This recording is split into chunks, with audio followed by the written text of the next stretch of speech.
চেহারা দেখতে গেলে দেখতে গেলে আমাদের কি কোনো ফজিলত নেই?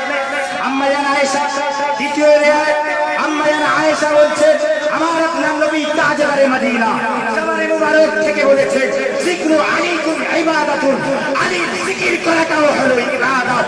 সারা রাত ধরে যদি কেউ